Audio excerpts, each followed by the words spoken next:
Welcome back to the Almost Awakened podcast. Today, we're diving into something that feels like it's touching every corner of our lives right now: the rising sense of division. Maybe you've noticed in your social media feed, in your relationships, in your community, or even in your own body that feeling of tension, defensiveness, or overwhelm when people think, act, or believe differently than you. In today's episode, we're exploring why we've become so divided, and not just politically or culturally, but neurologically.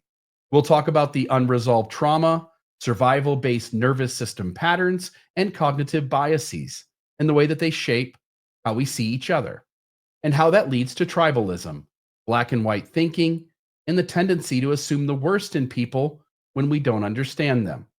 We'll also take a hard look at the media climate, how it changed in the last 30 years, how algorithms are feeding our brains a steady diet of outrage and certainty, and what that's doing to our capacity for nuance, connection, and truth. And finally, we'll offer something we all need more of right now: a path forward. Because while the brain might be wired for protection, we're also wired for connection and healing.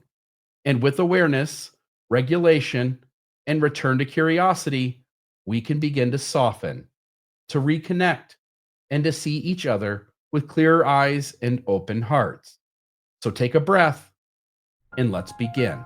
Healing begins in the body, but awakening touches everything: relationships, purpose, identity, pleasure, and truth. Join Bill Reel and Teresa Hobbs as they explore the real work of becoming a healthier you. Welcome to Almost Awakened.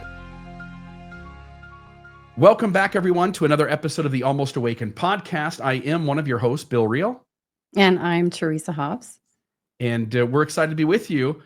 Today, Teresa, what are we talking about? It sounds like it has to do with how you and I disagree and we're different than each other, and we just can't figure out how to make that right. You mean you and I, or you and I, me and you in the world? The topic is divisiveness. Let's get into it, you and me. Yeah, okay. No, we get along quite well, but that is the topic today that we're going to talk about generally. Yes, and this is one that I've been super, super excited to talk about because it's everywhere. I mean, I don't think there's a person alive in the modern world who hasn't noticed this intense division. And I think, at least for me, this is how I've been feeling. Like, I feel this sort of like exhaustion from it, from all of this like constant polarization. I think it makes us feel so much more disconnected and more on edge. And so I want to talk today, present some different ideas about, what drives this in our biology, which I think is really interesting because I think the more we know about what is driving us on that level, the more we can bring our awareness and attention to it. And I sort of feel like we have this ancient wiring in our nervous systems and in our brain that drives our behaviors unconsciously. And we have sort of blended that into this really fast-paced modern world where we're kind of at a mismatch, right? Our biology, or our hardware, so to speak, is not up to speed with the level of or the pace of technology. And so I feel like we sort of need a software upgrade. And so today we're going to talk about all the things that sort of drive our biology and give you some tools to upgrade your software, so to speak. Yeah, and the only thing I'll add here on the front is to what you said at the very beginning of that commentary is we live in a world right now, especially just the last few months. If you live in this country, there's so much divisiveness in politics that both sides feel like the other side is evil and the bad guy. There seems to be a deep polarization of ideas at the moment. It felt like when, if I go back a couple of decades and the elections, I'll just use one example of Al Gore versus the younger George Bush. And it didn't really matter to me who won. It really didn't. Like I had my guy I was rooting for, but if the other guy won, it wasn't going to be a disaster. And today everyone feels like, oh no, or, oh, thank goodness, this guy's going to save the world, and the other team would have just blown everything up. And both sides feel that way, and it's so far apart. and everything that's going on in the world with this trade war, and um, I just want to note that all of us are feeling a lot of anxiety. We're feeling a lot of tension, and it feels like there's a lot at stake. And I think it's adding to the feeling of being divided against, whether it's internally in ourselves or divided more specifically against other people outside of us. And I think today's lesson will, I say lesson, but today's conversation will be really helpful to all of us who are feeling a lot at this moment. We're having a lot of thoughts in our head, intrusive thoughts. We're having a lot of anxiety. I think this conversation will be beneficial to everyone because we're all going through a moment collectively in our country's history. Yeah, absolutely. And, as you were talking about that, it made me think about how, from my perspective, it feels dangerous. It feels dangerous to even share an opinion. Mm, Because if your opinion doesn't land with the approved group, and also, like, sometimes, I do like to sit in nuance, but even sharing an opinion that's, like, somewhere in the middle mm, feels dangerous. It feels like you're gonna be misunderstood because people are trying so hard to put you in one category or another, and then you're somehow being labeled this or labeled that, and it feels awful. So then it feels like you don't really have that, there's no space to actually express a nuanced opinion. And the invitation for people as you're listening to this conversation and some of the information that we're going to present is how do we get back to allowing ourselves to sit in that middle ground, to be in that gray space, to to be really thoughtful in the conversations we have, and to check ourselves before we just put somebody in this category or that category. There's so much area where we don't have to necessarily be categorized or labeled. So that's what I hope that we accomplish in this. But I do think that it's a difficult challenge because as we're all the things we're going to talk about the way our brains work and why we're wired this way, and also how the media sort of takes advantage of that and has sort of also pushed us in these directions. yeah. So, So if everybody can just take a deep breath, mm, mhm. and let's have a lot of fun learning today. Yeah, it's really interesting, and I geek out on this stuff because I think it's super fun.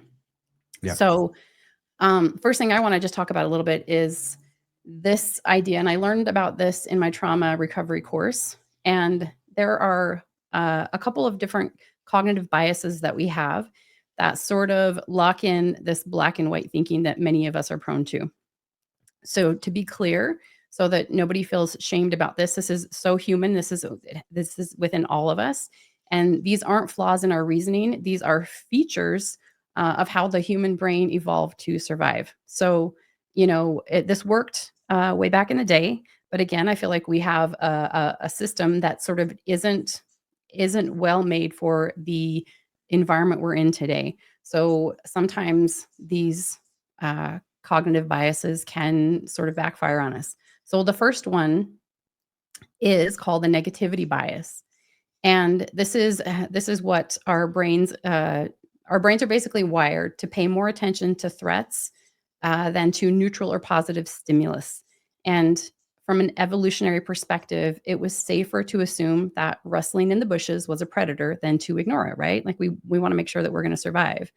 But this sort of bites us in the ass today because now we fixate on perceived danger, whether that's in politics, in social media, or in conversations, and we downplay evidence of goodness, nuance, or positive intent. So your brain's going to see one negative comment and forget the 10 positive ones. And also, like, I know this, like, even connects to some of the stuff that you've been reading, Bill, around relationships, right? The idea that you have to have, like, when you're in a fight, I think you're supposed to be like the amount of positive 8 to interactions you 1. have is like 5 to 1 or something. Oh, I thought it was 8 to 1. 8 to 1, okay, something like that. Yeah.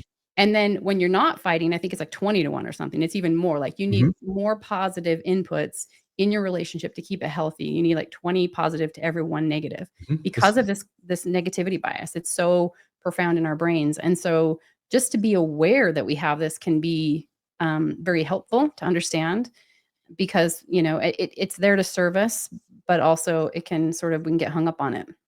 Yeah, if we go all the way back to, again, the universe is 13.8 billion years old. They say planet Earth is like 4.8 billion years old. Um, if you go back that far and you go, what is the first life forms? Okay, they're something really small. Let's just use amoebas as the example. And if amoebas move towards a threat, they die. If amoebas move towards nourishment and safety, they live. And then evolution plays out over millions and billions of years. And over the course of that time, every transition of evolution along the way from the amoeba all the way to Homo sapiens, if we moved towards uh, safety and nourishment, we lived and survived. If we moved towards a threat, it was danger. And so, all along the way, if we thought we saw something in the trees and we were wrong, we lived. It was better to err on the side of thinking you saw something when you didn't, rather than ignore something that was there and be wrong and you died. And that little decision that we've all been programmed with all the way back to the beginning of life has happened uh, in cycles billions and billions and billions of times. So now we come to this moment, 2025, and it's no wonder our brains are designed to see the threat over anything that is peaceful or safety. It is, which is why I've often said that neutral is bad, meaning that if we're already on edge, even something moderate or neutral or um, apathetic, it comes off as a negative Mm. rather than just seeing it for what it is. Yeah, yeah, absolutely. And we'll get into why that is true as well. So, the next cognitive bias is something called an ambiguity aversion. So, this is discomfort with not knowing or being uncertain. So, we don't like uncertainty. The brain craves clarity, and it will stick with something that seems true or clear, even if it's wrong. So, certainty is always going to feel more safe, and ambiguity or uncertainty means vulnerability. So, we'd rather feel confident and wrong than uncertain and accurate. This is, you see people who we call, I don't know, stubborn or whatever. Um, but it's very true. So what how this impacts us today is, we're more likely to jump to conclusions. We are more likely to choose a side. We're more likely to rush to resolve discomfort by adopting a simple narrative, which again, this is uh, this helps to make our decisions quick. Like we can make quick decisions by doing this. However, it also sort of doesn't serve us. So, this is where it comes into that place of like, oh, I don't really understand their stance. So, they must be part of this group or that group. We want to categorize people. We want to know who they are. We want to put them in certain categories, or we want to look at information and make a quick decision on what it is, even if we're not, even if it's not true, right? We'll jump to label something really quickly. Yeah, and for the folks who are in the religious deconstruction space, cognitive dissonance comes to mind when I think of ambiguity aversion. So ambiguity is this idea that, hey, we got to be somewhat comfortable in this middle space where we're not exactly sure which way to go. And cognitive dissonance is the same thing. You've got some important belief that your brain wants to hold, and then you have some contradictory evidence to that belief somewhere else. And it causes this tension that is, in a sense, ambiguity aversion. And your brain is telling you, even if you're wrong, make a choice. It is so uncomfortable to stay in no man's land that, as you point out, your brain tells you to even make the wrong decision is better than to sit still. And what we're hoping today is that we can help you understand that in the world we live in today, sitting still for a minute isn't bad. There are moments where real threats are in front of you and you do need to make a quick decision, but those are rare in today's world. Often you can just sit still for a minute, take a deep breath, get back into that ventral state, and make what is the best decision for yourself, even if it takes a few days or weeks or a month to make that decision. Yeah, absolutely. I love that. All right. The third cognitive bias is something called the commitment and consistency bias, or otherwise known as the inconsistency avoidance aspect. So, This is when we publicly commit to a belief or identity, we're going to feel psychological pressure to stay consistent with it. So this happens because changing our mind can feel like weakness, can feel like betrayal or social instability, and our brains will try to protect our sense of self. So this shows up today in ways where we'll dig into things, even in the face of new information. And I mean, I think that this is really true for people in that are still stuck in religious institutions, where you'll present new information, but then you'll just double down and hold on to that rigid idea or belief because it feels safer to stay wrong than to admit that you've evolved or that there's new information. And again, some beliefs for people will they cling to a belief because it does feel safe. It gives them again that certainty, and so being challenged with new information is difficult. But this one I think is also tied to our identity. It's our ego will say, I've already invested in this belief. Now I need to defend it.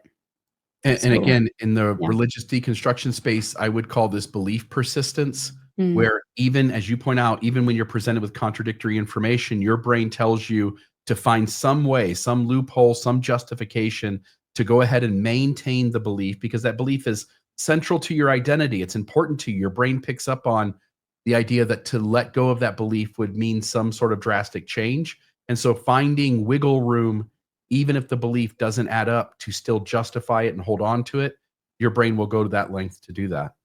yeah, and I think there's a fear here too. If you admit you're wrong about one issue, then what else could you be wrong about? It's almost like then everything's just going to start falling. It's the whole building's going to crumble and fall apart. Yeah. And Yeah. I think this comes into play in the next one as well.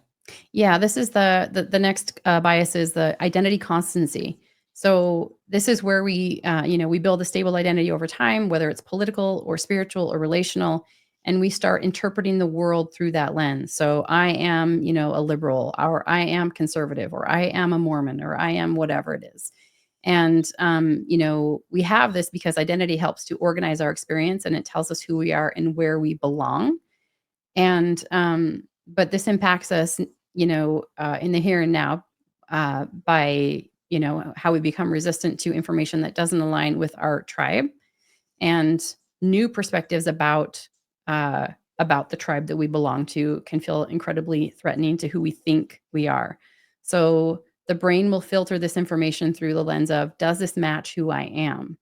And, you know, this one is so powerful. And it's also really interesting that, for people in this space who have deconstructed and left, the Mormon religion, it's really common for people to disavow the political aspect that was aligned with that religious culture, right? So Mormons tend to be very conservative, and so a lot of people will then go very hard left, and then now they have this new identity as sort of like a liberal or whatever, and so they can get into the same sort of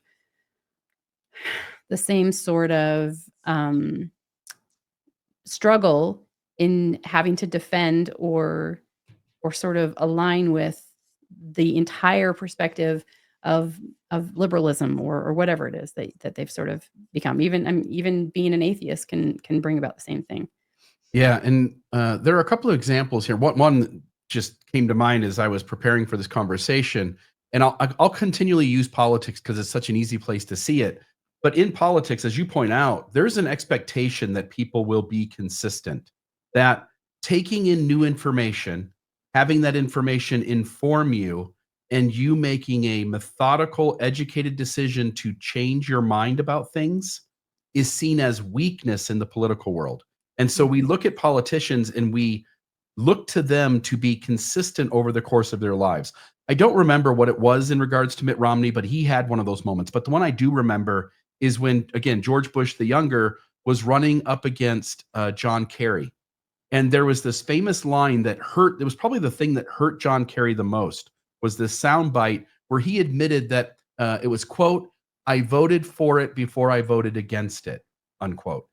And he was slaughtered for that because we, whether it's a politician or it's our expectation of the people who lead us, we expect people to maintain the same positions over the course of their life. But that doesn't make any sense In reality, if I want wisdom in my leaders, I want people who are humble, who are smart. And they're smart, but they're also wise enough to know when they're wrong. And when new information comes in, it's one thing to hold a position, but that position should always be subject to change when new information comes in. And I would want my leader, if they are overwhelmed with information that tells them that their past position was wrong, I would want them to change, admit they changed, explain why they changed, and to see that as a strength. But in our current system, again, because of all these mechanisms we're talking about today, we don't look uh, fondly upon people who change their mind, even when we recognize that changing our mind when better information comes in is the much more wise way to live.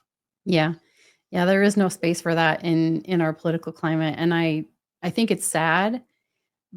It makes sense though. I mean, we wanna know who people are. We wanna categorize them. "Oh, this is who you are. You're consistent. You're telling the truth. You thought this way or believe this way." And there are so many politicians who've changed parties. I mean, like, there should be room to evolve and, like you said, be able to make the best decision based on the information that you have, and if new information comes, then you're gonna maybe make a different choice or a different decision. And also, I would love to just see a politician, and in fact, the people that I find most trustworthy personally are people who are maybe of one political party who will vote on the other political party side, because that gets my attention. That makes me think, okay, so this person is aligned with this political system, and there's something about this issue that's making them change how they would normally vote. What is that? So I'm going to be more curious about that. I'm going to ask more questions about that, and I'm going to have more of a sense of trust for that person, because it's going to make me feel like they really weighed out that issue and voted their conscience rather than just in alignment with their political party. So that's Yeah. how I roll. But I think, again, this whole idea, like, tribalism, and really wanted to feel like we know who people are. We can predict what they're going to do and what they're going to say, and they are going to uphold our identity with this political party in such a way makes us feel safe. Yeah, I don't want leaders who cave into the noise, but I do want leaders who adapt and change based on the best information available.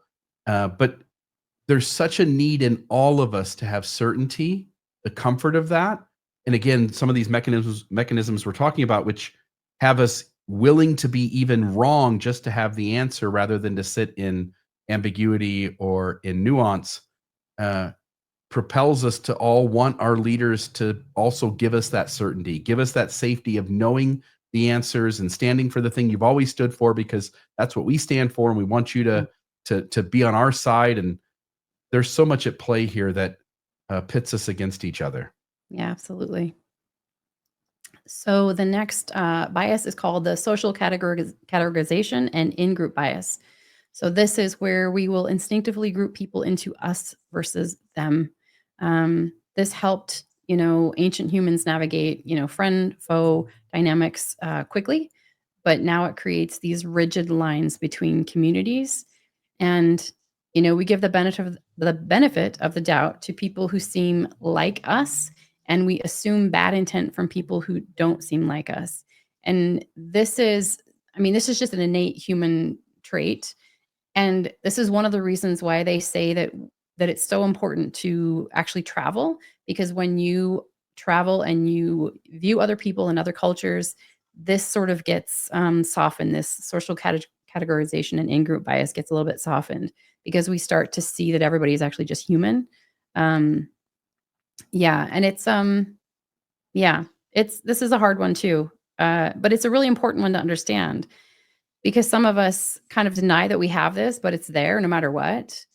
I'll notice it in myself if I see somebody who's different or really outside my culture in a very dramatic way. I'm going to pay attention, and my system, like, I'm going to feel viscerally in my body this sort of sense of alertness. Now I have, a mind that can sort of override that, and I can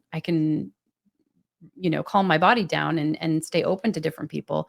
But it's there. It's inborn, and it's there. And so being aware of it and being able to kind of regulate it and invite ourselves to stay more open to people is really helpful and important. The other place I'll see this, there are times where we're in a group and the group is doing something and we join in a thing in a way that we wouldn't do normally, but because the group is doing it, we want to fit in. And I know they did some research. It was like a candid camera kind of thing, but it was a scientific study where they put people into like a doctor's waiting room, and they're waiting to see a doctor, and the rest of the people in the room are in on it. They're actors. They're not part of the study. They're there to manipulate the person who is there for the study. And so they will all like stand at the same time, or they'll do some action that you're like, that's weird. And yet it happens over and over again to the point where the other person in the waiting room who's innocent and doesn't know what's going on starts doing what the rest of the group is doing. And you're like, I couldn't be manipulated that easy, but some people can, and maybe you can if you're in the right situation. Another place I've seen this, and I was talking to you over breakfast this morning about this. I used to be a huge wrestling fan, fake wrestling, professional wrestling. And I was a big wrestling fan as a kid. It was my favorite toys. I had the big giant rubber wrestlers, a big plastic wrestling ring, and I would set up all the matches and have everybody fight. And certain people had the belts, and the opponents trying to win the championship belt from them. And then I had another stage at young adulthood, late teenager, young adulthood, where I got back into wrestling again. I'm a little embarrassed to say that, but I really enjoyed it. And one of the things I learned, he's the actor, Dwayne Johnson, who was known as The Rock. When he first came into WWE wrestling, his character was Rocky Maivia, and the fans didn't like him. They didn't like him. And they were trying to put him over as what's called a baby face or a good guy, but the fans would just boo him. And what they ended up doing is they had to figure out a way around it. They had to get the fans to like him. So they ended up blaring sound into the arena while he's coming out to the match that would sound like there were people in the crowd cheering for him. Rocky, Rocky. And it doesn't take long before everyone in the crowd wants to be in on this group thing of cheering for the guy that they perceive that a group of people are cheering for. It's like the wave in baseball. You start to see people do the wave and you're like, oh, I want to be part of this. And you do the wave. And so they would pump sound into the arena. And next thing you know, 40,000 people who were just booing him moments earlier are all chanting his name, Rocky, Rocky.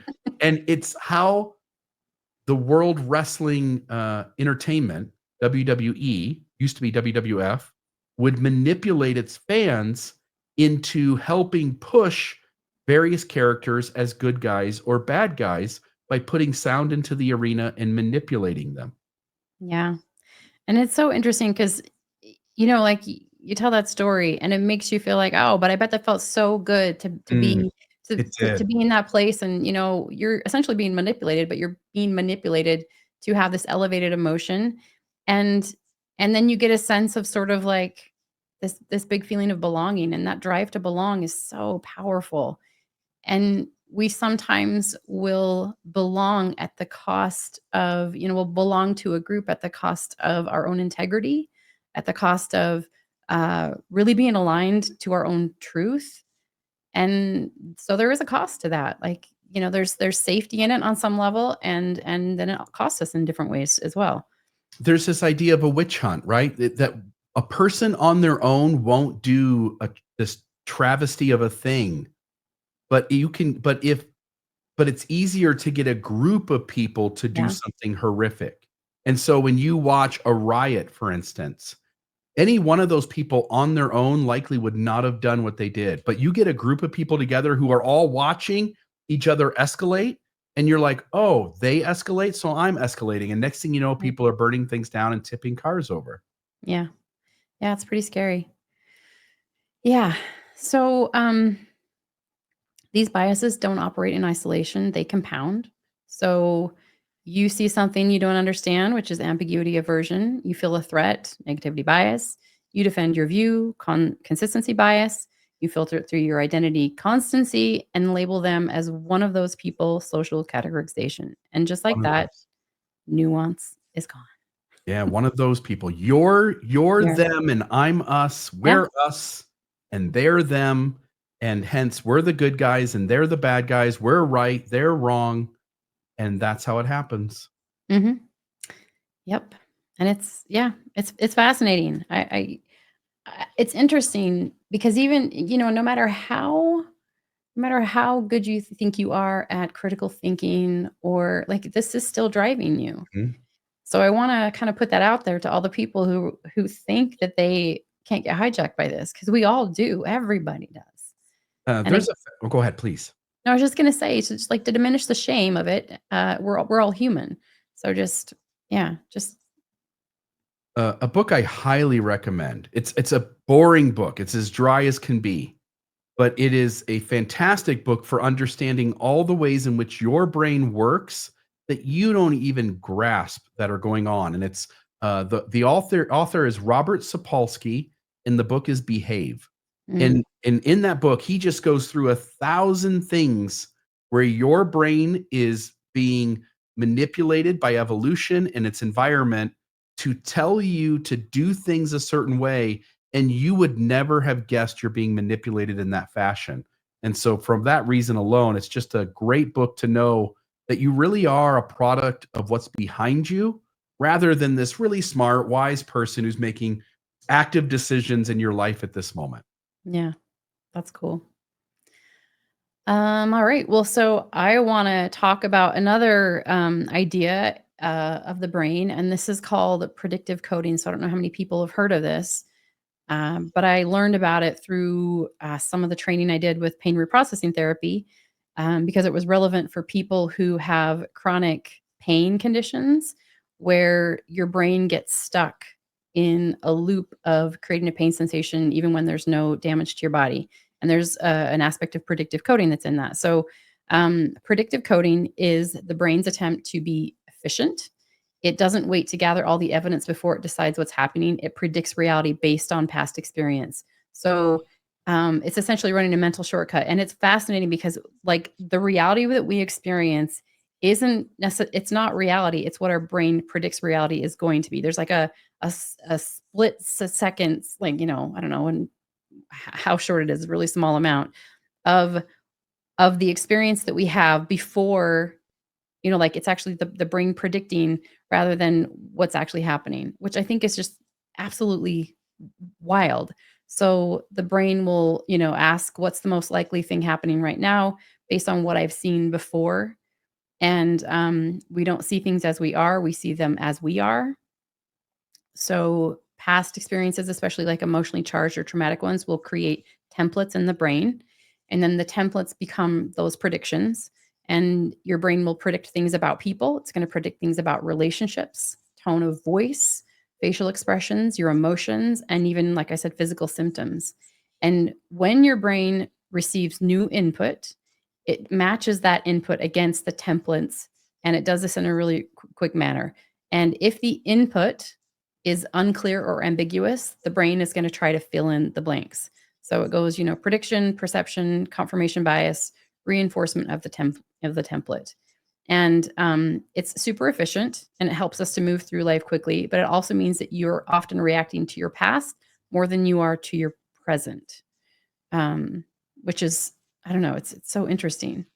Um, where there's a problem with this is if you sort of combine this predictive coding with past hurt, you're going to get a lot of assumptions about somebody's intent. If your brain learned that people criticize, betray, or abandon you, you're going to expect that even from neutral or kind people. If your political or social experience taught you that those people are dangerous, your brain is going to look for signs to confirm that, and it's going to miss evidence to the contrary. So you may see a comment online and maybe it's a little ambiguous, and your brain's going to immediately fill in the blanks of, oh my gosh, they're attacking me, or they don't care, or they're dangerous, or they're wrong. But maybe they were rushed, or, maybe they had a hard time communicating something, and that's not really a threat at all. But our brain's going to fill that in for us, and it's going to project based on this sort of predictive coding aspect. And this leads to a lot of black and white thinking. Um, Again, because ambiguity or uncertainty is stressful to a dysregulated nervous system, predictive coding steps in to provide certainty, even if it's wrong. And this happens a lot, and I think it's really dangerous because what people will do is they will label a person's intent, or they'll fill in the blanks about a person's intent, and then they will put a label on that person for certain behaviors rather than just talking about that person's behavior. You could say, "Hey, this is what I noticed," or "This is the behavior that came at me," or that came out of an interaction with someone, and I don't really know what that means. So you could sit and ask for clarification. But what happens with a lot of people, especially if you've had trauma or relational issues, is that you're going to fill in their intent for them. And then based on whatever you think their intent was, now you've just given them a label of, I don't know, asshole or whatever it is, Mhm. or something even more serious like racist or misogynist, or things in that realm. And it's really hard because if you have had a history of feeling unseen or not feeling heard, and you are in an interaction with someone who, you know, was maybe misattuned to you, or whatever, then you may fill in the blanks in a really negative way, and that becomes really, really problematic. Yeah, an innocent way to think about this predictive technology that we're using is to use an example that has nothing to do with perceiving someone's motivations. And again, as you pointed out in the beginning, our brain predicts, I think it's like 300 milliseconds before that Mm. event actually occurs. Our brain is filling in that very next moment of reality. So, in other words, as you look around the room, yes, you're seeing those things, but your brain is predicting that those things are going to be there in the moment that you're processing them. So they were there a few milliseconds ago, and your brain assumes everything stayed still. So when there's these moments in time where you're walking outside and your brain tells you that the curb is either there or not there, or it's at a different height than it is, Yeah. and you go to take a step, and then suddenly, like, you stumble, you almost fall down, and you're like, "Oh, wait a minute." And you realize, like, your brain told you the curb ended or it began or it was this high or it was this low, and you just didn't get it right. It's that technology that's working here. But rather than just being this uh, non-emotional object of a curb, now you're dealing with people's motivations and the behaviors they carry out and the things that happen to you. And so now there are things that feel emotionally at stake. It's not just a matter of going like, "Oh, the curb was taller than my brain told me it was, and I bumped into it and stumbled." It's now that you're seeing people act in your life, and your brain's trying to fill in what everything means. And sometimes it gets it wrong. And yet you're so emotionally pulled to side with what your brain's telling you that you don't have the wherewithal in the emotional moment to settle down and to see things for what they actually are rather than what you're being pulled to see them as. Yeah, absolutely. I mean, it could be someone who, let's say there's a man who had some trauma with his mother or something. And the belief system in his brain is that, women are manipulative, right? So then every time he comes in contact with a woman, his brain will drive him to perceive her through that lens of, oh, manipulation. And so then you're going to look for the manipulation and you're going to expect it and you're going to see it. Same with a man. If men are dangerous or men are narcissistic or men are self-serving or whatever it is, then your brain is going to keep looking for moments. And even if there are ambiguous moments, right, where it's not clear cut, you're going to fill in the blanks and say, yep, that's what it was, when maybe that's not really what it was at all. Yeah, I was in a this might be a good place for this. I was in a social interaction on social media with somebody, and I thought I was being criticized. The person used the phrase "popping off." And in my generation, same as you, in my generation, popping off was like a negative term. Like, look at that kid, he's popping off. Yeah. He's spouting off. He's mouthing off. Um, but in today's way of interpreting things, it's an innocent term, I guess. I guess it means that someone is just sharing their point of view. And so I got very defensive in that moment. I saw motivation behind words that matched what a past moment meant when I was younger, but isn't the way that the current society uses that phrase. The younger generation uses that phrase. and I took a misunderstanding where one was not intended, and so it's that kind of thing. Our brain tells us to take a certain kind of meaning from a moment. It's predicting based on past experience what this moment here means, and we're so dead set that we're right that this moment means something, when in reality it could mean something entirely different. Yeah.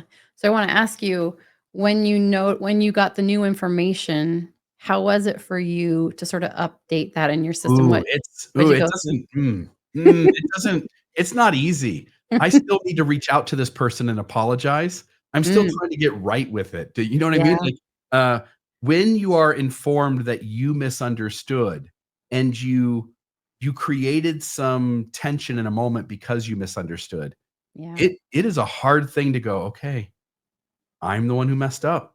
yeah. I've gotta be the one who creates this repair and bridges this gap," and, um, it is a hard thing to get on board with. It Yeah. is, but that's another reason why I wanna have this conversation, 'cause I wanna normalize that for people.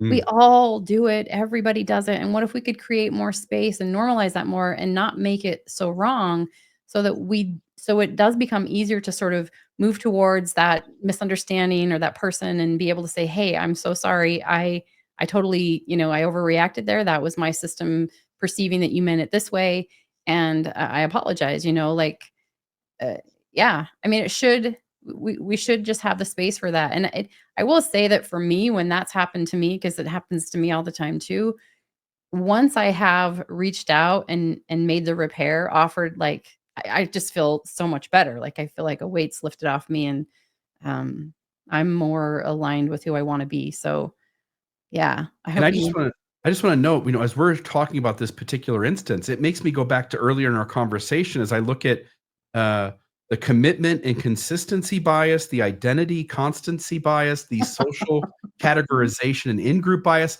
They are all coming into play in that situation they are. and affecting our slowness Mm. to adapt to the new realization that we messed up in some previous moment and to make it right. Yeah, absolutely. That's cool. I love that. I love that you found that real-time example. Because again, I mean, I'm sure everyone, if you think about it, you can come up with hundreds and hundreds of these, because this is what it means to be human, and it should also, again, like I said, there should also be space to kind of move towards repair, and we're gonna have another episode on that, I think, too, like, that's a really rich topic, is sort of how to have repair, how to have ruptures and repairs and relationships and normalize that process, so, um I remember reading a book on rupture and repair, and one of the things of advice that was in there was rather than jump to, because when we get bumped into by someone, we react often by telling that person our narrative. Like, you betrayed me, you whatever it is. mm, And the thing they suggested to do is just say ouch in some way, whether it's even just saying ouch or on some level letting the other person know, like, that hurt. yeah, Because that hurt leaves room for, why did that hurt you? It hurt me because and then I didn't mean it that way. Here's what I intended. But when you go, you betrayed me, you've already assigned meaning and narrative to yes, it. And if we could all learn to just soften up and go, because it feels humiliating or shameful to express hurt by itself. mhm, There's something about that.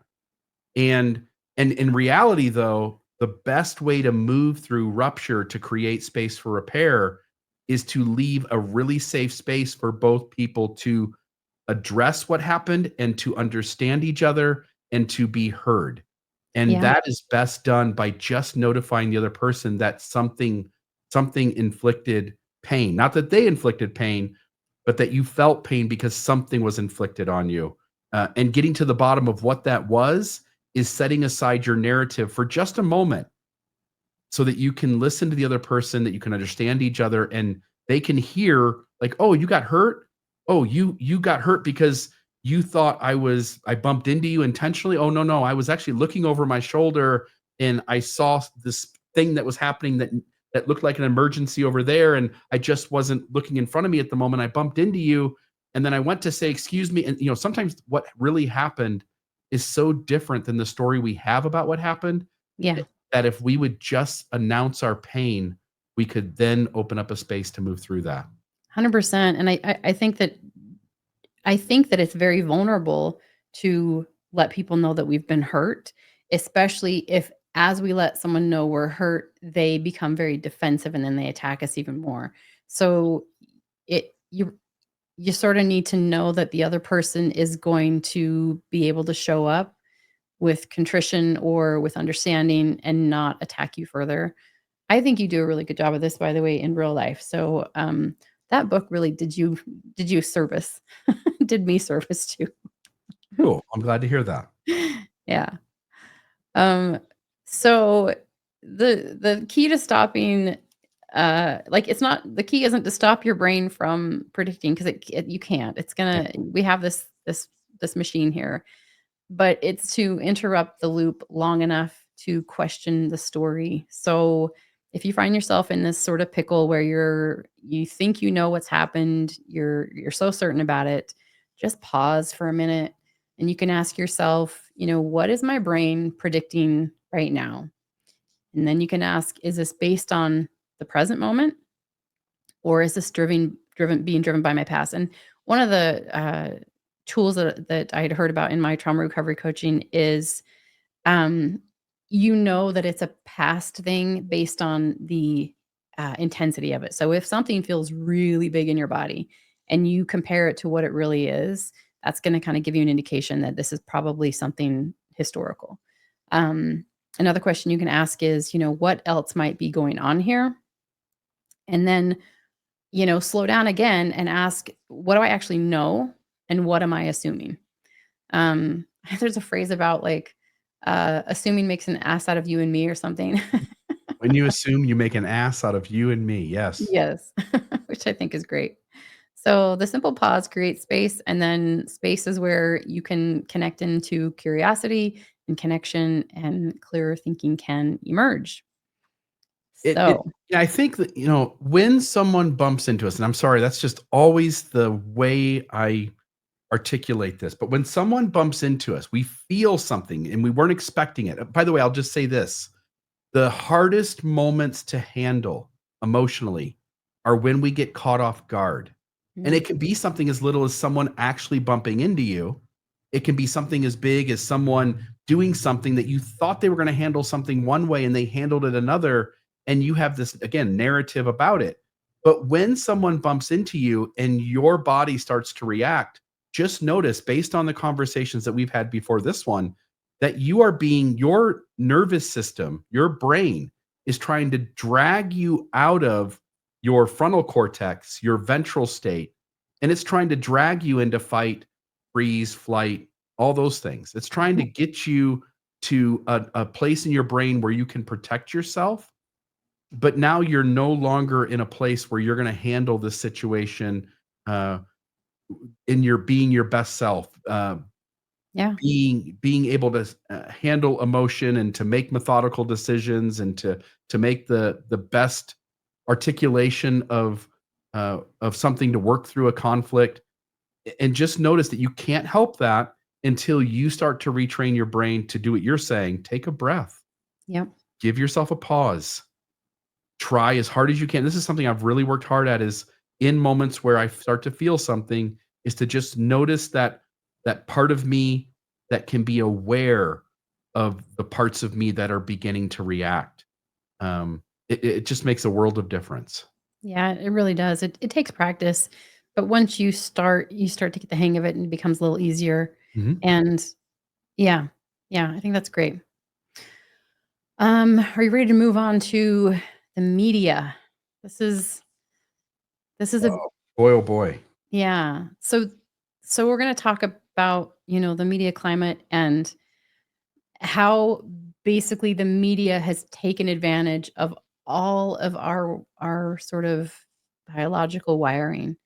Um yeah, and so we have to sort of be very conscious and aware of how we are being manipulated. So um If anyone, is older than, I don't know, 30, they will remember how things used to be, back in the day when we had, I don't know, like 3 main news stations. We had, CBS, ABC, NBC, that's where we got our news. We had, maybe 1 or 2 local newspapers, and then maybe you had, like, a news magazine, like Time or Newsweek, or, some people would get the New York Times, stuff like that. And back then, there were still differences in framing, but there was a shared baseline of reality, and most people had, some common exposure to the same events, the same data and reporting, even if they, were different interpretations of it. So the news cycle was a lot slower, and that allowed time for fact checking, for editorial review, and for reflective analysis. And slower news equals more space for discernment and nuance. So let's fast forward to today, which is quite a different climate. And now your news feed is continuous, it's personalized, it's algorithmically optimized, and it's emotionally triggering. And that's not good. So, and this is the other thing too, is, news back 30 years ago, they would just give you information. They would give you, like, this is what happened. Now we have the editorial review, which is all about, or not editorial review, but we have, what is it called when people are commentators? We have political commentators or commentators on the news, where they're not only telling you what happened, they're telling you why. They're giving you all of this, this interpretation of it. They're talking about people's intentions. Like, it's horrible. So you're not just, you're not getting information, you're getting content that's curated to keep you scrolling. And so they capitalize on outrage, on fear, on drama, and identity validation. So there's a show on Netflix that's called something. But it talks all about this sort of algorithm thing, the social something. Oh, I wish I had that. I should try to find that. I'll try and find the link to it and put it in the bottom section of this podcast. But essentially, how algorithms work is that social media and content platforms, they don't show you what's true or even what's balanced. They show you what's going to keep you engaged. So the algorithm will watch what you click, what you share, what you pause to look at, what provokes a reaction, especially if it's anger, disgust, or surprise. And then it shows you more of that. So that's what you're getting. You're getting this confirmation bias, like, oh gosh, everyone agrees with me. And then you get this out-group stereotyping. Oh, those people are crazy, right? And you see it in, oh God, all the commentary that you get. It's all about us versus them. It's so divisive. And this leads to what I have experienced a lot of, which is this emotional exhaustion, anxiety, and cynicism. And so there was a 2018 MIT study that found that false stories spread 6 times faster than true ones on Twitter, especially those that provoke mental outrage or fear. And you need to know that media platforms are profiting from your reactivity. The more triggered you are, the more you're going to scroll, and the more you scroll, the more data they gather. So that's what's interesting is I used to think, like, oh, they're just making money off of the ads, which yes, they do, but it's not the ads that they're making money off of. They're making money off of your data. So they're literally mining your brain in all these nuanced ways to gather what ads to give you. And then they sell that information so that they can use targeted ads to sell you, more things that you're actually going to buy. So that just means that they're really, really good at keeping you hooked on all this information. Yeah, and I want to put something up on the screen here and just talk about this for a moment. So, to exactly to what you're saying. So, first off, Facebook. If you are more liberal or Democrat minded, you are going to, if you are new to Facebook, say today's the first day you created a Facebook account, you make some friends on Facebook, you start seeing things show up, whatever things you spend more time with it staying put on the screen, or the more the things that you click and read more about, it's going to just feed you more of that stuff. So if 6 months goes by, a year goes by, and you and I, we've been on social media now since we were young adults or late teenagers. So they've had essentially our entire adult life to figure out what it is we want and like. And they'll just give you more of that. I've already noticed in Facebook that if I start to click a short video or two, next thing I know, the next 5 days, that's the only kinds of shorts that I'm getting. So that happens on Facebook. It happens on TikTok. There's this big thing going on right now with TikTok where the US government is imposing that at some point here, China will need to sell TikTok to an American company, the American version of it, because America feels threatened, and rightfully so, that TikTok is being manipulated by China in terms of what stories you get, what ads you get, so that you are presented with a narrative that is shaded in China's favor.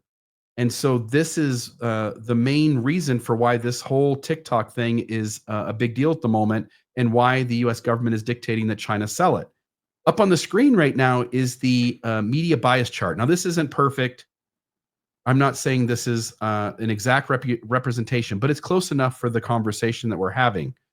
Uh, when you and I started dating 6 months ago, I told you up front that I'm really not interested in politics, and I wasn't.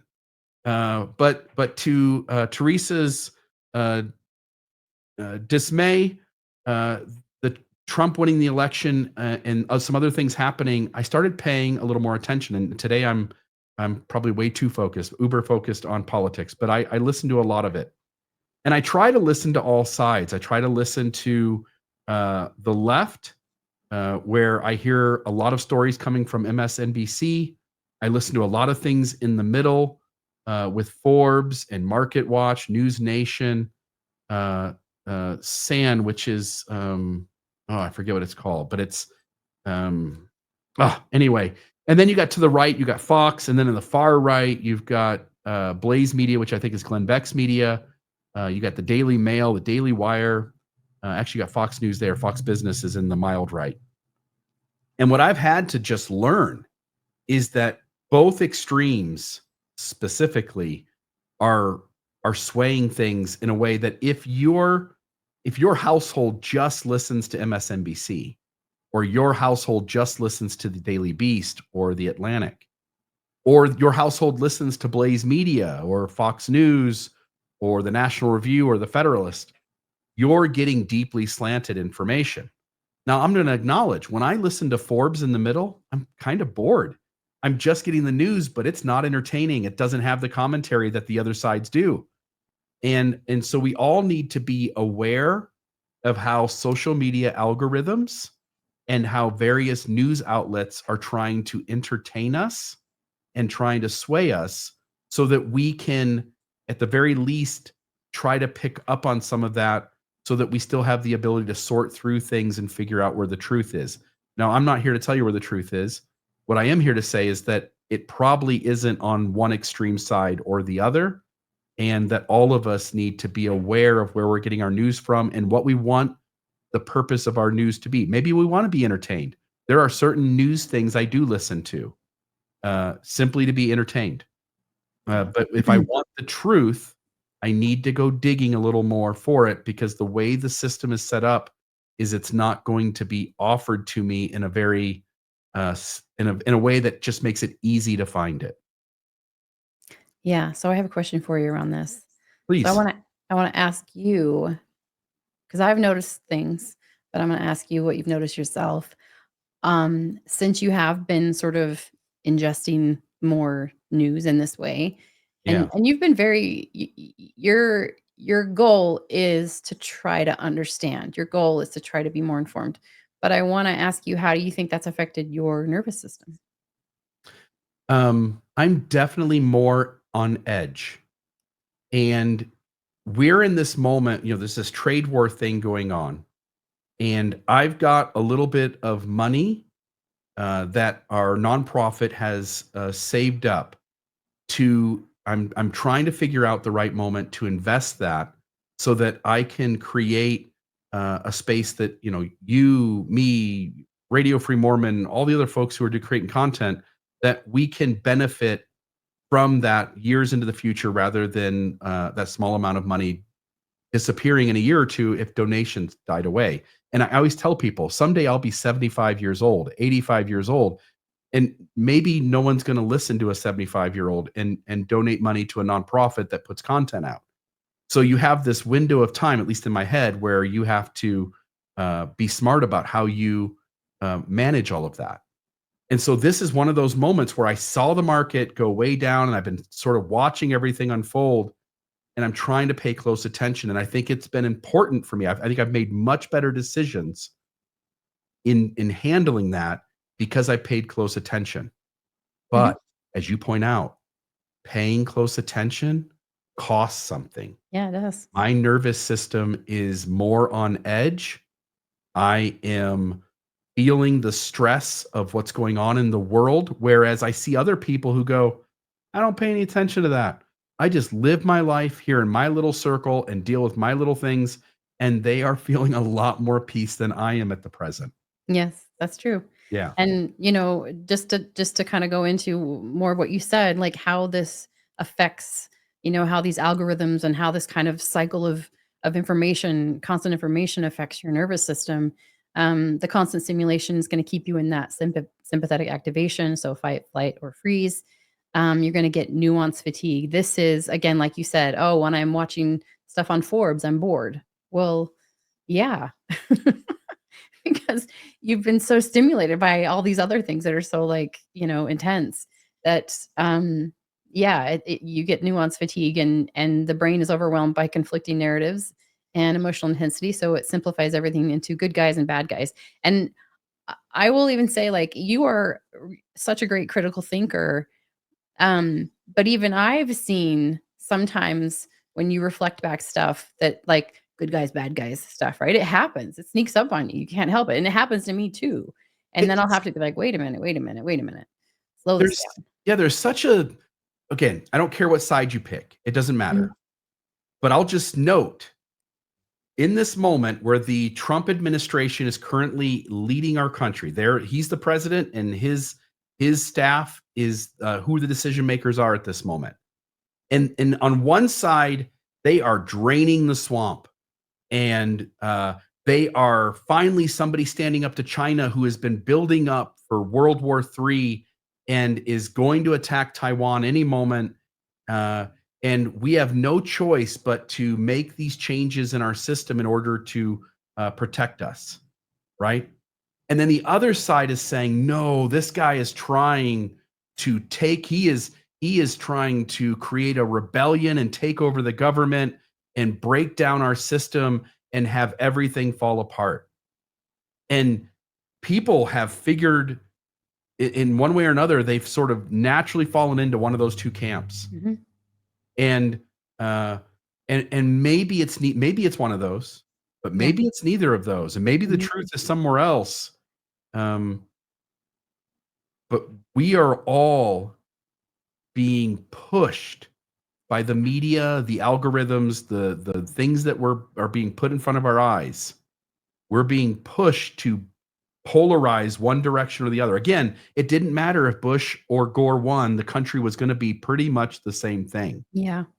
Today, it doesn't feel like that. It feels like everything is at stake, and the left is sure of their narrative, and the right is sure of their narrative, and it forces, and hopefully we can get out of it, but it forces us to be to see each other as the enemy and to be divided, which is the very thing we're talking about today.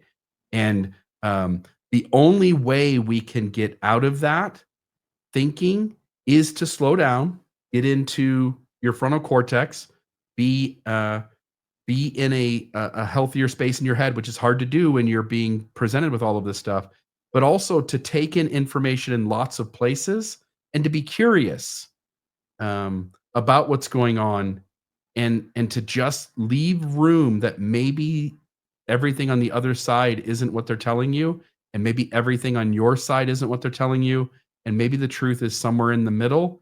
And if it weren't exactly where you think it is, how would you discover that? How would you learn that maybe you're wrong about some things? Um, and that has been quite interesting to try and do. I don't know how good I'm doing at it. As you know, I'm failing at it sometimes. Um, but I am curious and I am listening to both sides and I am trying to weigh in my head what is the most rational way to see this in spite of all the static or all the noise. Yeah. Well, and this is just something to consider. We have been hearing this polarizing rhetoric for over a decade, for a long time. And we somehow survived through Trump's first term. And then for the people that are on the right, we also survived through Biden's term. And now we're back with Trump, and we're probably going to survive on some level. I mean, who knows what's going to happen? But what I do to sort of move through it with a little bit more calm is I like sitting in the I don't know. Like, I don't know what's going to happen, and I don't have to know. And I'm not rather than practicing the certainty of, oh my God, this is what's going to happen. He's going to take us down this road, or he's going to save us. Oh my God. I'm just like, we'll find out. I'm just going to take every day as it is and stay as close to the present moment as I can, and not practice fear, because it's too overwhelming to my nervous system. I have lived through so much heightened activation, and I had to learn the hard way by my body breaking down that was not serving me. And so I've learned a new way to sort of be in life. And on some level, it can kind of keep me a little bit ignorant because I don't digest and ingest as much information from news sources.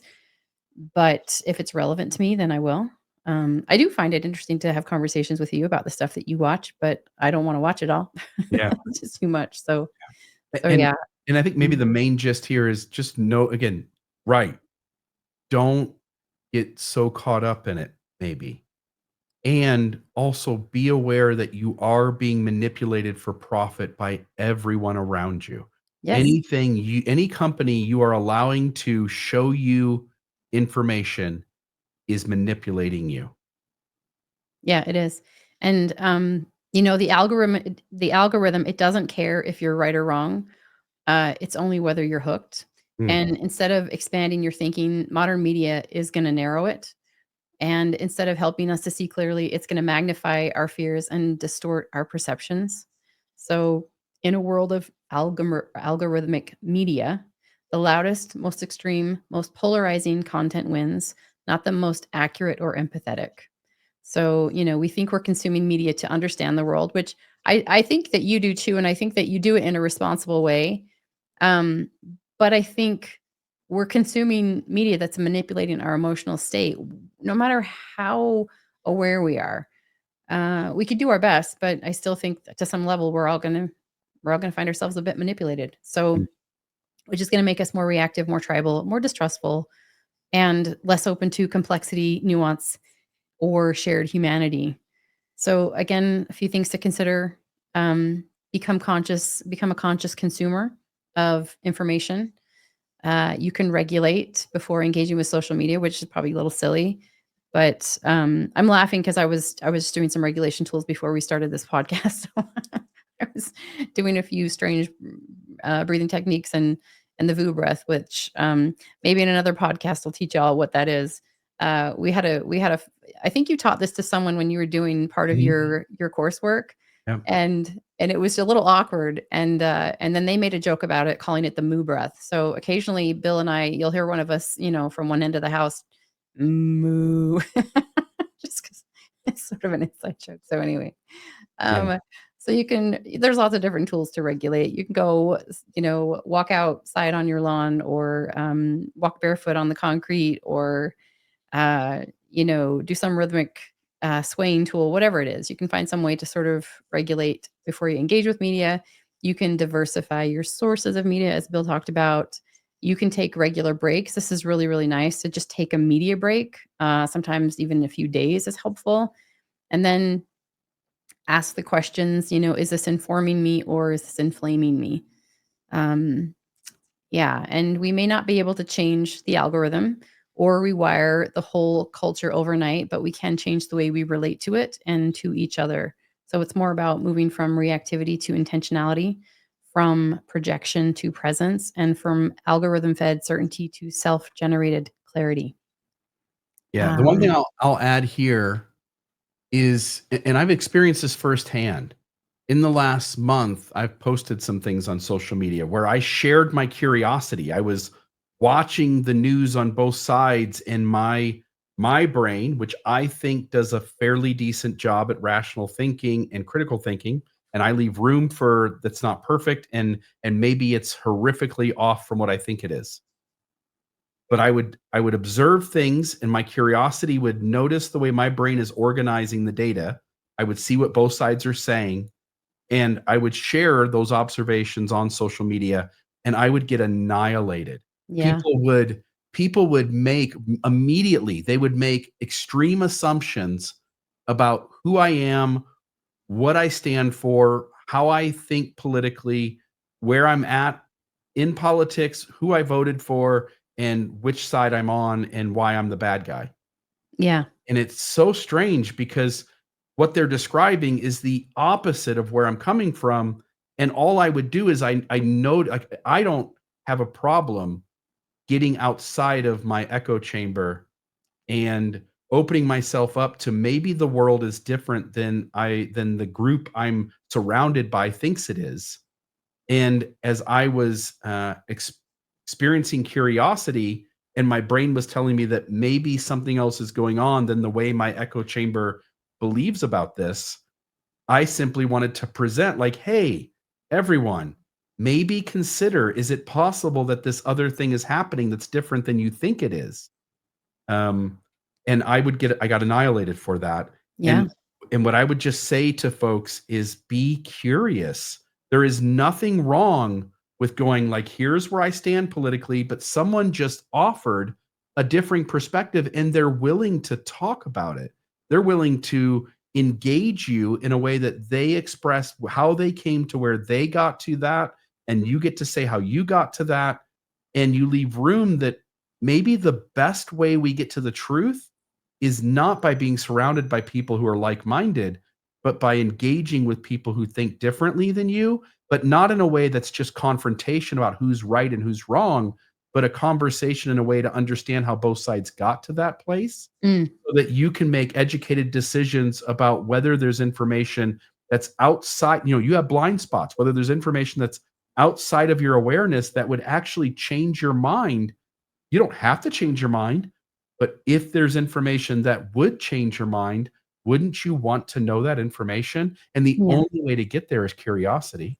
It's true, and I will say, like, you are still the person everybody knows you to be. You are a a very curious person who's a truth seeker, and you still walk around the house going like, "I don't know. I'm not sure. This looks this way, but I don't know. I'm not sure." So you leave a lot of room and space to potentially, what you're seeing may not be what you're seeing. You're just continually looking and trying to see if you're getting the right read on it. And yeah, I understand how you wanted to have just an open conversation and get some dialogue and feedback, and you weren't allowed. It was like you shifted the rules. Like, it is interesting again just to see that experience, how much pushback you got. And you're in a group of people who you consider to be curious and open-minded, and I think you maybe expected to be received a little bit differently, and that wasn't especially pleasant for you. My goal wasn't to advocate for who's the good guy or who's the bad guy. Rather, I'm watching all of these events unfold in the world, and I was wanting to offer people a community that I care about, and also friend groups and text messages that I care about. I wanted to offer all of those people an opportunity to at least be curious, so that if they had a blind spot, they would be better prepared to capitalize on the moment that was in front of them. And um, I'll simply say that I wanted my friends and the people I cared about to benefit as much as they could from the moment, Mhm. because markets are going up and down and things like are going on that are crazy. And in that panic, some people are taking their money out of the market And in that panic, some people are putting their money into the market, and one of those will end up being the right answer, and one of those will end up not being the right answer. And all of us being curious about what's going on gives us the best chance to figure out what is right or what isn't. Yeah. Curiosity is our best chance at getting the best information and making then the best decisions about what we do. And that was Right. my only goal, was to open all of us, myself included, up to curiosity so that we could all collectively make the best decisions about how we handle uh, this moment in time where everything is in chaos and going up and down. Yeah, and unfortunately, this centered around, you know, the current president who is eh, you can't say his name without people feeling strong feelings one way or the other. And I'll just say that, in 2020, his last year in office, I couldn't hear his name without viscerally reacting. Like I would get so angry and shut down. I couldn't tolerate a conversation about it. It was I didn't have the capacity at the time. It was very painful for me. I loathed him. There aren't there are a few people who have had that much hatred for another person as I had for him. And and then Biden got in, and we went through those 4 years, and I kinda, like, numbed out. I didn't pay attention to. In fact, I had to get off Facebook in 2021, after, after the whole stolen election thing, and I just took some space, and then I kinda just didn't pay attention to anything Biden did in office because I was just so numb to it, and and then over this last year is when I think I've challenged myself to be a little bit more curious about things, and now I'm at a place where I can hear his name. I still can't say that I like the guy or I think he's a good person, and I think you agree with me, like, neither one of us think that, like, he's a healthy human being, but I have gotten a lot more curious about what his motives are, what drives him as a person, and in that curiosity, I have been able to sort of displace all of that internalized ickiness and hatred, and I just feel I'm in a more neutral, balanced place with it, which feels so much better to me, and I think puts me in a better position to be able to look at what's happening, without, getting lost in bias. Yeah, the reality is that as you watch things unfold, regardless of who's leading the country, regardless of which side is on top at the moment, regardless of what things are being carried out, it's the ability to go, I like that thing they did. I don't like that thing. I think Mhm. that thing was a bad move. I think that thing is a good move. Yeah, And because the truth, no matter what you think, I'm just going to tell you the truth is somewhere other than the extremes on the sides. it is. I agree. I agree. So, this last part that we're going to talk about are just different things that you can do. We covered the whole regulate before you react thing, but I want to speak just a little bit more about this and offer maybe a few tools. So, your brain can't do nuance if your body is in survival mode. And if you go back to the first podcast we did on the nervous system, it talks more about this in depth, in more depth. But when you feel triggered, when you feel urgency in your body, when you feel flooded by emotion, again, you can just pause. You can take a breath low into your belly. You can do something as simple as orienting to your surroundings, which is a really great hack for your nervous system. Just being able to kind of just slow down and slowly take a panoramic look around the room that you're in actually gives your brain the message that everything is okay. There's no predator that's chasing you. You are here now in this present moment, and it's a quick, easy tool to sort of reset your nervous system. And then I always give my clients what if questions or open ended questions to ask themselves. So because sometimes you can ask yourself, like if you just tell yourself something, your brain's going to react and sort of push back. So if you ask things in question formats like, am I safe right now? Or even you can ask the question of, what if I'm actually safe right now? That sort of gets your brain to come back into this moment and be like, wow, okay, objectively, I am safe right now. Whatever this projected idea of what's going to happen tomorrow is in my brain isn't happening in this moment. So I really don't need to worry about it or get all worked up about it. Can I just come back to here and now and recognize and acknowledge that there's safety in this moment? And there's a practice where you can take a 90-second delay before reacting to something that's emotionally charged or to an emotionally charged post or conversation, and just let your system settle before your mind creates meaning. So that's Hmm, that's great. one practice. Another one is question the narrative your brain is writing. So your brain is a meaning making machine, but it's not always right. It's efficient. So it's more efficient than it is accurate.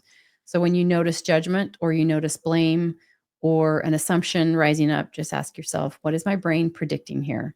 Is this based on what's actually happening or on past patterns? And could there be another explanation? And again, that curiosity is what's going to serve you best here, because a lot of things that we interpret are not what we think they are. I had a note here that curiosity is an act of rebellion, and I love that. It's an act Mm, of rebellion against your own brain's programming. It's an act of rebellion against the systems that seek to control you. It's an act of rebellion against any expectation or trauma in your past or the history that's happened behind you. Curiosity is an act of rebellion, and it really is an important step to stepping outside of all of these mechanisms that evolution has handed you that are on their own manipulating you in various directions. yeah, I think that's beautiful. And I think it's so true. That's one of the biggest pieces of healing from anything. And I stress that so much with my clients, and also it's a really fun place to be in if you can get the hang of it. It's so much fun to be curious. It really is. You new things will come to you that you never had access to without curiosity. Yeah. Um, Another thing you can do again is curate your information diet. So you wouldn't eat fast food all day and expect to feel great. So don't feed your brain a steady stream of emotionally manipulative content. So choose media that informs, not inflames. Follow people you disagree with, who speak with integrity. And again, for me, I really like to see people who can hold multiple perspectives, who aren't just aligned with one side. I'm trying to think of um, like during the pandemic, I remember trying to follow advice from people who just seemed open-minded, who could recognize aspects that some people were calling out as problematic in medicine, but also helped explain things that might have seemed scary or dangerous. Yeah, just people who had sort of like a balanced perspective. Um, Let's see, you can pay attention to how you feel while consuming media. So do you feel energized? Do you feel activated? Do you feel regulated? Yeah, like and even to be able to understand how you feel, you have to slow down enough and drop into your body and develop more awareness. So awareness is a huge piece of all of this, and that's kind of where you can start. In addition, you can try a news fast for 24 to 48 hours and see how your nervous system responds. If you notice that you're less keyed up, that might be an indication that you could use some slowing down. Um, this next piece is separating your identity from your ideas. You are more than your opinions, and so is everybody else. So remember that. When we attach our identity to a belief, we defend it like it's our life. That's how debates become battles and disagreement becomes dehumanization. And it doesn't matter what side you're on. I've seen so many times, we'll just bring this up in a subject that touches me. So, patriarchy, for example, right? As a woman, I have been affected by patriarchy, so have many men. And if I get into a place where I start hating men or I hate the system and then I attack men, then I am dehumanizing men. So I have not helped anything. I've degraded our system. And so you have to be really careful about how you perceive other people and how you engage in disagreement. You can practice changing your mind without shame, just like we were talking, and practice being able to sort of admit when you're wrong or admit when you got something wrong because of a bias in your system, and normalize that and anti-shame yourself if you can. Um, I'll you give just note Yeah, go I'll ahead. just note yeah, I'll just note, almost every time I come to a disagreement with someone, I'm in conflict with someone else. The way they want their world to look, the beliefs that they hold, the perspectives that they have, when those are different and clash into me, almost always it's a difference of values. It's not that they're wrong and I'm right, it's that they come to this situation valuing different things to different degrees than I do. It's a difference of history. They've experienced things differently than I have, hence, they're affected differently. That thing affects them differently than it affects me. Um, Genetics, like, they're a different human being than me. And if you can, as you said here, humanize them, say, like, "Look, that's a person who comes to this moment with everything behind them being entirely different than what brought me to this moment. And can I understand how they got here?" Oprah Winfrey and Bruce Perry, I think is Mm, the other gentleman's name. yeah, what happened to Uh, you? what happened to you? And the whole idea is we have been tackling trauma by asking people, "Why did you do that?" And that's the wrong question. Instead, the question should be, "What happened to you?" Yeah. And, if we stopped long enough to go, instead of going like, "Why did you do that?" Go, "What brought you to this moment that that's what you valued, and that was why you thought this needed to be different than the way I wanted it to be," would create so many more curious moments that would help inform us so that we can understand why someone is and values and thinks and behaves the way they do, rather than judging the action as good or bad. Yeah, absolutely. I love that. Um, so yeah, if we can just invite complexity into our worldview, if we don't collapse someone's full humanity into a single label, we can practice. You can practice saying this before you engage in hard dialogue, which is, my worth isn't tied to being right, and their value isn't erased by being wrong. And that is true. And if you can, yeah, like I think there are parts of my journey where I have had to consciously give myself permission to be wrong, or to mess up or to I remember, it was a few months back and I was about to do an interview with someone, they have a pretty large YouTube following, and they're gonna interview me about my story with chronic illness, and it's like the first interview I'd done, and I was so nervous, and I just remember right before the interview started, my brain just went blank, just completely blank. And I was like, "Oh my God, I'm going to mess this up. This is going to be so horrible." And then I just took a minute right before and I paused and I just told myself, like, you know what? This can be the worst interview in history. You can mess up so badly and it's still going to be okay. Like no matter what. And I offered that to myself, this freedom to unconditionally accept myself. And it was amazing because all of the pressure lifted. I actually did great in the interview, and I don't think anybody would have noticed that I was so nervous. But I think if we can give ourselves permission to be wrong and give other people permission to be wrong and to be human, it has a huge impact. It can emancipate you, free you. So, Yeah, I think give grace. mm, We all need it, right? We all make mistakes and we all misunderstand each other.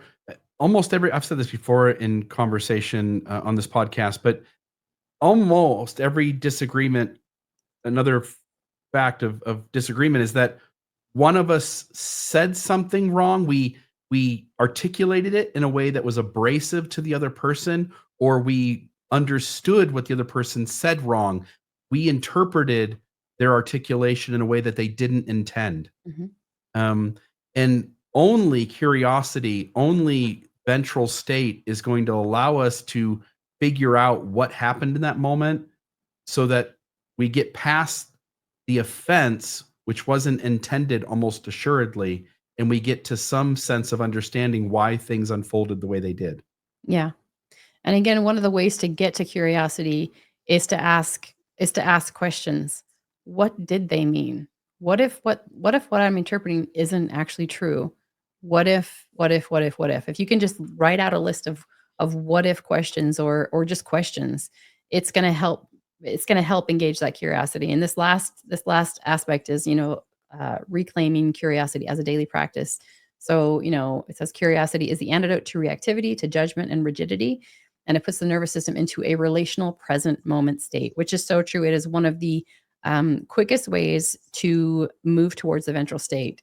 Because if we cultivate curiosity, so curiosity is an aspect of ventral vagal, which is the part of the nervous system we want to be in social engagement, to feel safe, to feel okay in the world. And when you're in ventral, you're going to naturally be more curious. But one of the ways to get into ventral is to stimulate curiosity. So it kind of goes both ways. And so again, those questions are really important. And oh, dang, I had a thought and now it's gone. But if you can let go of needing to resolve every conflict or label every opinion, if you can stay with a question a little bit longer, if you can practice saying, tell me more.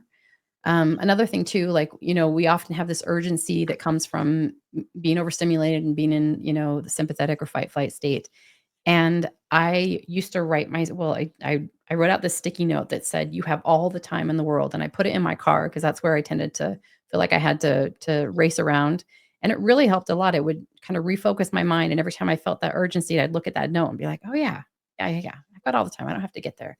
And Bill knows this because I tell it to him all the time. He's probably sick of me being this little sticky note that he didn't ask for, but I I don't know, it's what brings you back into ventral. It's these little practices that are gonna help you come to a place where you can stay in nuance, you can stay in, um, complexity. So it's worth your while. There's another suggestion for a practice, which is journal one question a day that you don't have an answer for and see how long you can sit with the discomfort of not knowing. Mm. So if that's interesting to anybody, you can try that out. Um, any last thoughts on this aspect of, what have you done in your life to sort of, I mean, you're just a naturally curious person, but why do you think you are that way? I guess I want to ask. Um, I have been so certain of things in my life only to find out that I was dead wrong about those things, that I realize I can be even as an intelligent human being who tries to be good at critical thinking, I'm well aware that I could at any moment be wrong and certainly am wrong about things by which I'm certain of. So when something even the slightest bit of incongruence has me diving into the information and trying to find more information, I don't want to be wrong, and I'm naturally going to be wrong about things. And my best defense against having really faulty beliefs or perspectives is to be curious. And so I was just telling you at breakfast this morning that I often run into people who express wanting to know something, but wanting it to be handed to them. There are so many times in my life that somebody wants you to give them the information when really what they need to do is go read a book, go Yeah. type it into Google, go get curious and go find out and go read more than just one thing. Go get both sides of the story. Um, uh, uh, uh, any political issue. The one that comes to mind is abortion. When I was back as a believing Mormon, I was taught to be pro-life, and that was the only acceptable decision. And I remember one day going, I want to know more about this issue. And so there was, I can't remember what the name of the website is. It still exists today. At least it did as of like a month ago. But what it did was it presented it steel manned both positions. Instead of creating straw men, it said, no. Here's what a intelligent, articulate, informed human being, how they would present pro-life, and here's how they would present pro-choice. And I read through all of that. And as a believing Latter-day Saint, again, you can disagree with me. I don't care about that. It's not about who's right or wrong. It's just inside my own brain trying to be a critical thinker. My brain told me it doesn't matter what your system told you, the other side makes more sense. And so I switched. And I would just say that in life, we ought to be willing to do that. And so rather than ask for someone to tell you what the right answer is, go look it up and go look at both sides and don't trust any one source. Let your brain sort out the evidence all over the place and try to figure out rationally what's going on and what makes the most sense. Mhm. Yeah, I love that. That was one of the things I really liked about you when we met was how curious you were and the amount or the capacity that you had to sit in nuance and to be in the gray area. I really really like that. I like meeting people in that space. I think it just leads to interesting conversations. I think it leads to more evolution and growth. And I think that as a humanity, if we want to evolve and survive in this world that we're living in, that is more and more looking like we're not, we really are going to have to embrace nuance. We're going to have to come together. We're going to have to learn how to cooperate and coexist.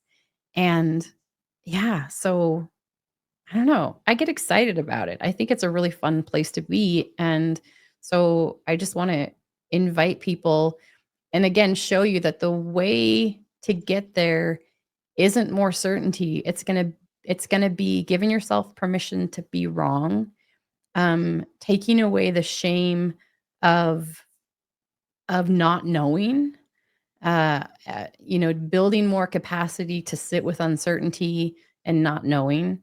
I think I don't know where I shared this, but I've shared the story before, but I went through a period of time when I was sick. I'll share my story more at some point, but suffice it to say, I had several years where I couldn't get out of bed. I was in bed and I couldn't handle a lot of stimulation. So the most I could do to sort of distract myself was read. And I had a lot of things to think about during that time. And I went through this period of time where it just kind of dawned on me that there was no knowing. I could not ever know the truth about anything, like fully, truly know. And I was pissed. I was angry. I was pissed. I was frustrated. And I just couldn't make sense of it. And so I just sat with it and sat with it and sat with it. And it took many, many months until I finally got to the place where I was like, oh, wait a minute. There's no knowing. Oh, there's no knowing. And it became more comfortable for me. And I actually find a lot of comfort in that space now. So I think it can be done because it happened for me. And I think that we can be better humans when we can sit in that space. So anyway, those are my sort of last thoughts. Do you have any other things to offer? I'll just say that I appreciate you as well. We have really great conversations because I think we have no problem disagreeing with each other, but we do so in a way that leaves ourselves open that the other person might be right. Mhm. Um, I did an episode early on in the Almost Awakened podcast where we talked about tools to awakening. And you and I talked about this at breakfast this morning, that traveling, for instance. And when you travel, you get to see other humans of different colors, different backgrounds, different ethnicities, different religions, different um, social economic status. Mm. And what you realize, again, you start off as a kid who's raised by parents who, uh, I'll just go back one generation, didn't have the healthiest views about people who were different. And then you go back one more generation and they are deeply racist and homophobic, things going on, at least in my family. Mhm. And by being exposed to people who are different, you get to a point where you're like, oh, like we're all just humans. If I had been born in that person's family with their history and their genetics and their values and their traumas and their experience, I would have made the same decisions they would have made. Um, Opening yourself up. You said curiosity. I'll say be open. Be Mhm. open. Learn from everyone. Give everyone a chance to teach you something. And if you disagree adamantly, your brain wants it to be a disagreement about right and wrong. instead get into conflict with someone to understand and be understood. Mm. And the conversation will unfold so much differently if you do that. So that's my 2 cents. I really enjoy, uh, how we engage each other even in conflict, which has been Yeah. maybe fun is I was gonna one say of the fun. I words I find it fun. use. Mhm. Yeah. Yeah. And it's funny because even when we're in conflict, I think, eventually we'll get to laughter. Like, Mhm. sometimes we can really, hold lightness in the midst of conflict, and Mhm. that can be really, really quite fun, and it's challenging, and it's nice to be challenged by another person's brain, especially when there's a deep level of trust and safety, which I Mhm. think that we've cultivated as well. So yeah, that makes it a lot easier. But this has been a super fun conversation, and I hope people resonate with this. Although we were talking earlier today, and we're like, the best conversations out there, the best topics out there, people don't seem to really resonate with very much. But I hope this one does because I think it touches all of us, and we're all just human. But I hope that we can. I hope that we can grow and evolve and move towards more connection rather than protection. Yeah. I hope folks are enjoying it as well, and, I can't wait to create our next conversation. Awesome. Okay, anything else from you? Nope, that's it. All right, folks, you can find our audio on our YouTube channel. It's the Mormon Discussion YouTube channel. You can also go to almostawakened.org. We very much do appreciate donations. It's what funds being able to keep these conversations going far into the future. So if you like the Almost Awakened podcast, you can go to almostawakened.org, click the donate button, and send a few bucks. We would very much appreciate that. We'll continue to try to create conversations that are beneficial to those of you who are either in the midst of deconstruction or have stepped away from religion, and give you sort of those tools and information that helps build a healthy, happy second half of life. But we're grateful for all of you that join us. Please leave your comments below. Please share this with a friend, and please hit that like button. Otherwise, we'll see you next time on the Almost Awakened podcast. Thanks for tuning in to the Almost Awakened podcast. For more tools, resources, and real talk about conscious living, visit almostawakened.org. That's almostawakened.org, your resource for waking up